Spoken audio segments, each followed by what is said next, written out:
Langit langgar, menelusuri jejak masjid, menyusuri makna.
Innal hamdalillah nahmaduhu wa nasta'inuhu wa nastaghfiruh wa na'udzu billahi min shururi anfusina wa sayyiati a'malina. Man yahdihillahu fala mudilla lahu wa man yudlil fala hadiya lahu. Asyhadu an la ilaha illallah wahdahu la syarika lahu wa asyhadu anna Muhammadan abduhu wa rasuluh. Allahumma shalli wa sallim ala nabiyyina wa rasulina Muhammadin sallallahu alaihi wasallam. Wa qala Allah ta'ala: Ya ayyuhalladzina amanu taqullaha haqqa tuqatih wa la tamutunna illa wa antum muslimun. Wa najjayna alladhina amanu wa kanu yattaqun. Wa qala aidan: wa minan nasi man yu'jibuka qawluhu fil hayati dunya wa yushidu Allahu ala ma fi qalbihi wa huwa tanazzul khisam. Amma ba'd. Syukur alhamdulillah kita panjatkan Allah Subhanahu wa taala atas segala nikmat, curahan kasih sayangnya kepada kita sehingga dapat bertemu di majlis atau di tempat ini dalam keadaan sehat walafiat. Salawat ma'assalam semoga senantiasa tercurah limpahkan kepada Rasulullah Muhammad sallallahu alaihi wasallam. Jamaah Jumat yang dimuliakan Allah Subhanahu wa taala. Marilah kita kembali sama-sama meningkatkan kualitas keimanan, kualitas amal soleh kita, kualitas ibadah kita kepada Allah Subhanahu wa taala sebagai perwujudan dari makna takwa kepada jamaah Jumat yang dimuliakan Allah Subhanahu wa taala. Allah Subhanahu wa taala di dalam Al-Qur'an di awal-awal surah Al-Baqarah telah menceritakan tentang pribadi mukmin yang paripurna yang Allah ceritakan dalam Al-Quran surah Al-Baqarah ayat 1 sampai 5. Begitupun ayat berikutnya 6 sampai 7 menceritakan tentang karakter atau kepribadian orang-orang kafir. Maka 8 sampai 20 menceritakan tentang lika-liku karakter orang-orang munafik. Di dalam ayat yang lain, ketika orang-orang munafik mengatakan, mengklaim dirinya beriman kepada Allah Subhanahu wa taala, atau dengan kata lain, dia mengaku beriman tetapi imannya ditolak oleh Allah Subhanahu wa taala. Artinya mengaku beriman itu mudah, tetapi belum tentu keimanan mereka atau keimanan kita diterima oleh Allah Subhanahu wa taala. Mengaku beriman kepada kitab Allah Subhanahu wa taala juga mudah. Alam tara ilal ladzina yazununa annahum amanu.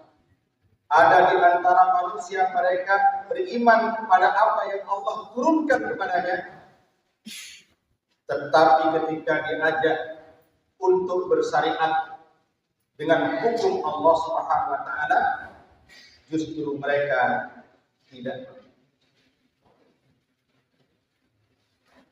Maka di dalam Al-Quran surah Al-Baqarah ayat 204, ketika Allah Subhanahu wa taala menceritakan tentang pribadi orang munafik, atau dengan kata lain menjadi mukhlis di tengah godaan orang-orang munafik. Wa minan nasi man yu'jibuka, ada di antara manusia yang nantinya ucapannya itu menakjubkan, dengan kata manis, sehingga dalam tafsir disebutkan munafik dan mukhlis bukan hanya sekedar label atau cap, akan tetapi potret yang kontras yang sering hadir dalam kehidupan kita sehari-hari. Dalam ayat ini kata para ulama memberikan gambaran kepada kita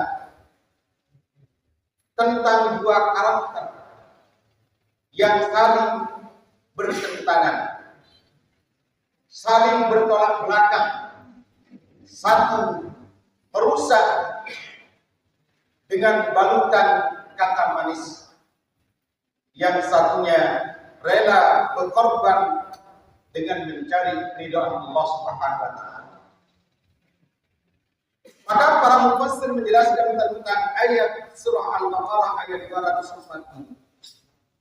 Sesungguhnya tema sentral dalam ayat Allah Subhanahu wa taala ini, yang pertama tentu tauhid sebagai fondasi peradaban dalam rangka menjernihkan jiwa, dalam rangka membersihkan hati. Karena dengan tauhid kepada Allah Subhanahu wa taala, dia tidak akan mudah cepat tergoda.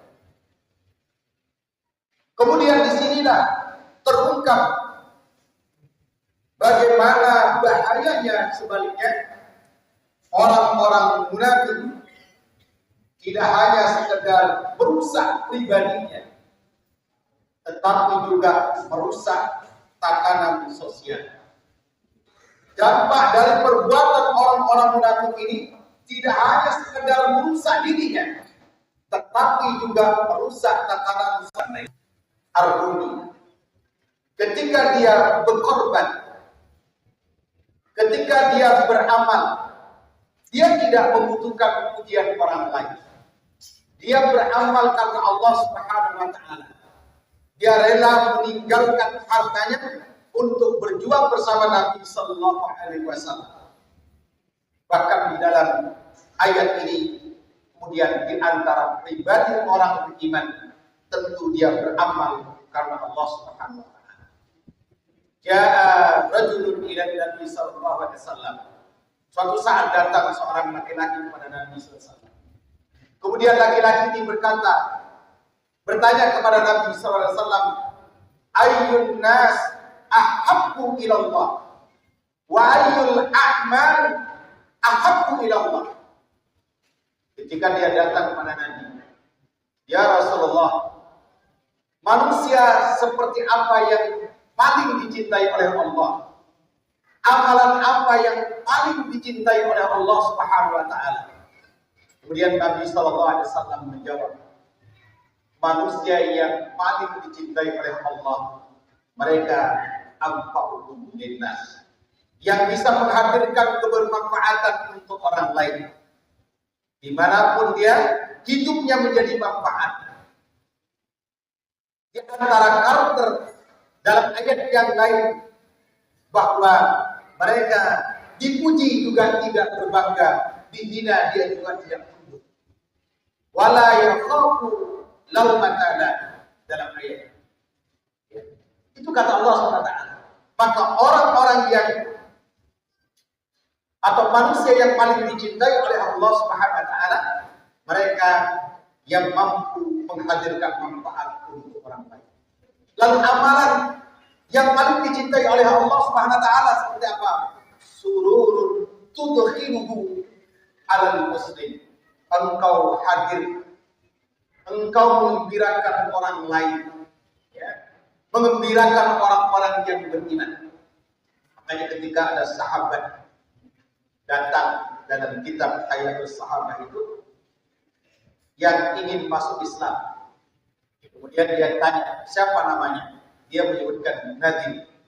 Rasulullah SAW menolak namanya karena nama Nadir itu artinya ancaman.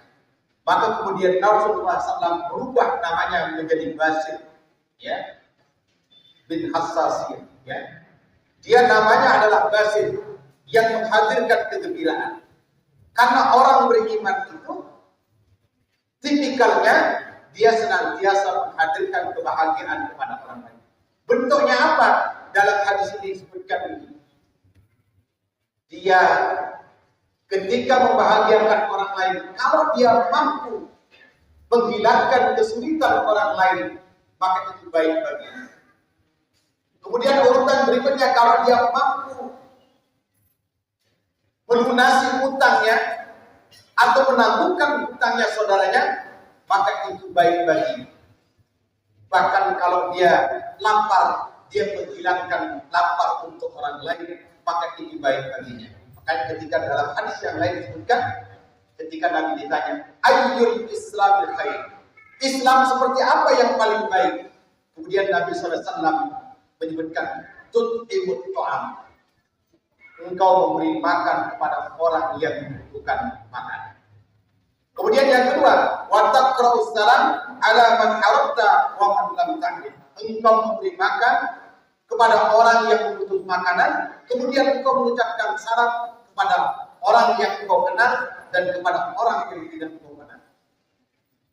Menghilangkan kelaparan orang yang membutuhkan itu adalah amal yang paling dicintai oleh Allah Subhanahu wa taala.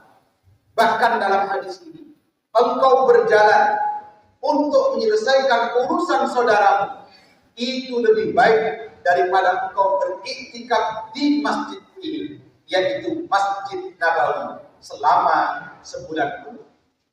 Bayangkan ketika kita berjalan menolong saudara kita akan urusannya, maka itu adalah lebih baik daripada kita beriktikaf di Masjid Nabawi selama 1 bulan. Itu adalah amalan yang paling dicintai oleh Allah Subhanahu wa taala. Jamaah Jumat yang diridhoi Allah Subhanahu wa taala. Tentu itu yang dilakukan oleh sahabat Suhaib bin Sinan Ar-Rumani ini. Dia untuk mendapatkan keridhaan Allah Subhanahu wa taala, dia punya harta, dia berjuang dengan hartanya. Ketika dia punya ilmu, dia berjuang dengan ilmunya untuk menyebarkan kebenaran. Walaupun tadi itu menjadi mukmin, menjadi mukhlis di tengah godaan orang-orang munafik, itu tentu akan kesejahteraan. Semoga Allah Subhanahu wa taala senantiasa menjaga kita semua dari bahaya orang-orang munafik. Barakallahu fi wa lakum wa lisa'il muslimina wal muslimat innahu wal ghafurur rahim.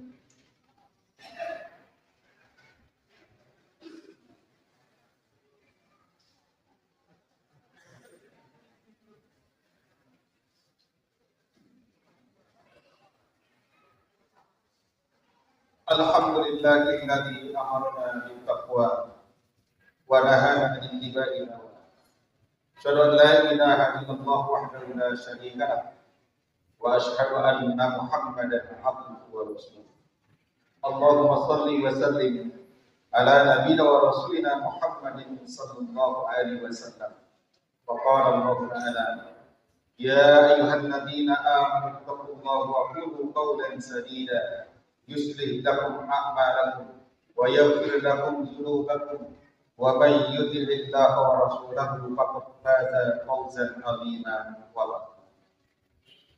Jamaah Jumat yang dimuliakan Allah Subhanahu wa taala. Tentu kejujuran ini adalah pintu dari segala kebaikan. Seseorang yang tidak bisa melakukan kebaikan jika di dalam dirinya ada kebohongan atau perbuatan itu tidak bisa dikatakan tanpa kejujuran. Maka orang-orang munafik itu hakikatnya dia mendustakan hati. Tentu orang yang beriman maka tidak hanya sekedar hatinya jujur, kemudian ucapannya itu membenarkan hatinya dan amalnya membenarkan ucapannya.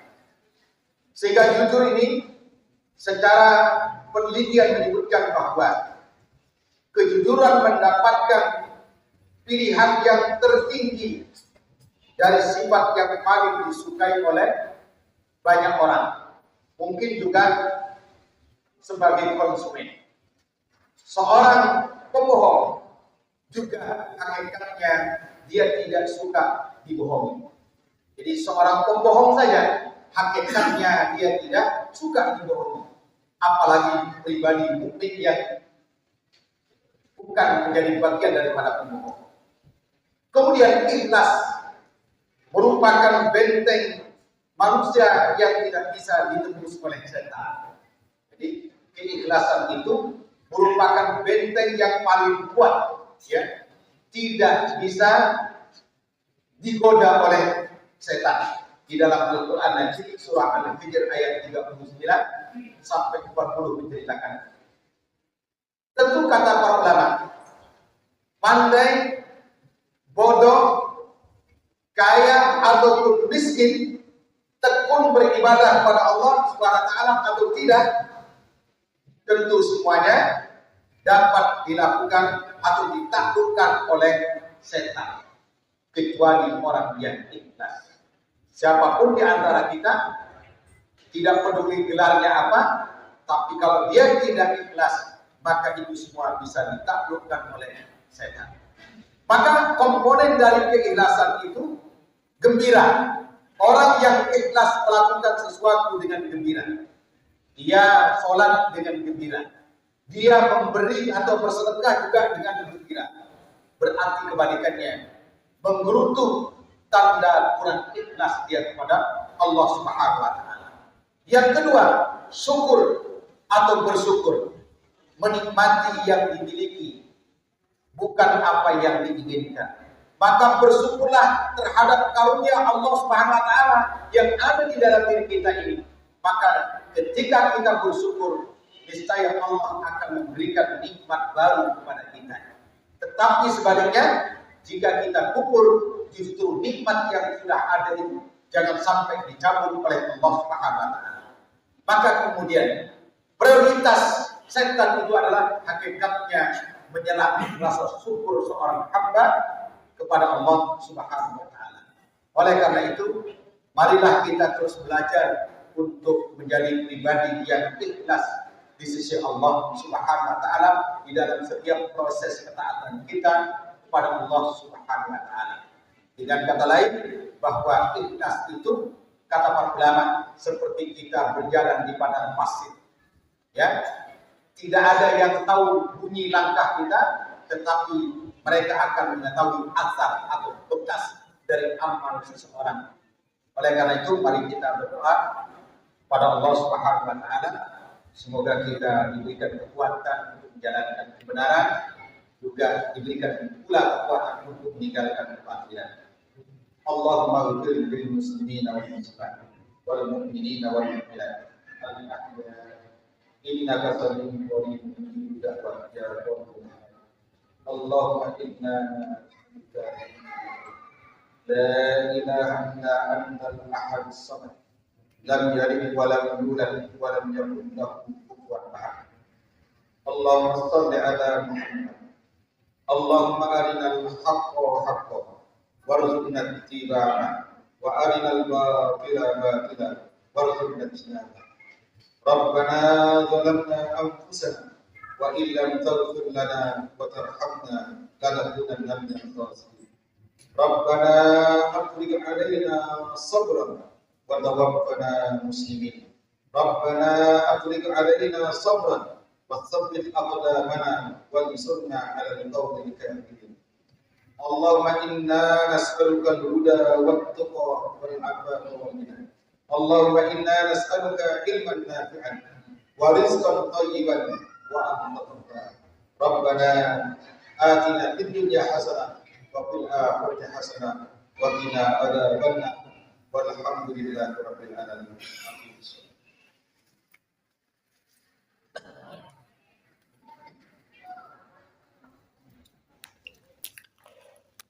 Sobat, pastikan kalian telah subscribe channel Langit Langgar. Dan jangan lupa like dan silakan tinggal komen dan share video ini.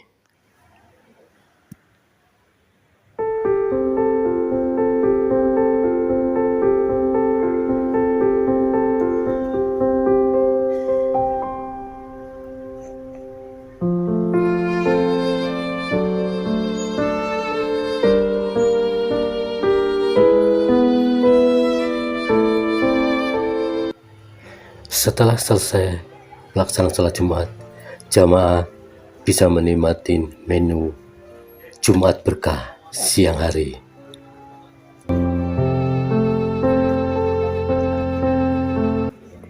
Menu sholat Jumat ini disediakan oleh Tamir Masjid secara cuma-cuma atau gratis.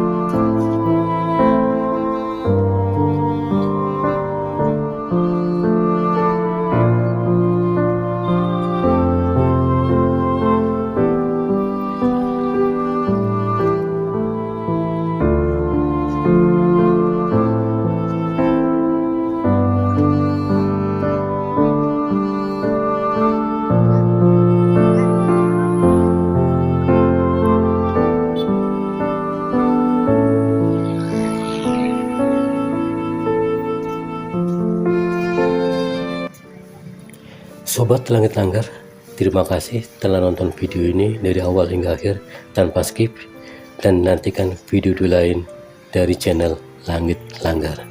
See you.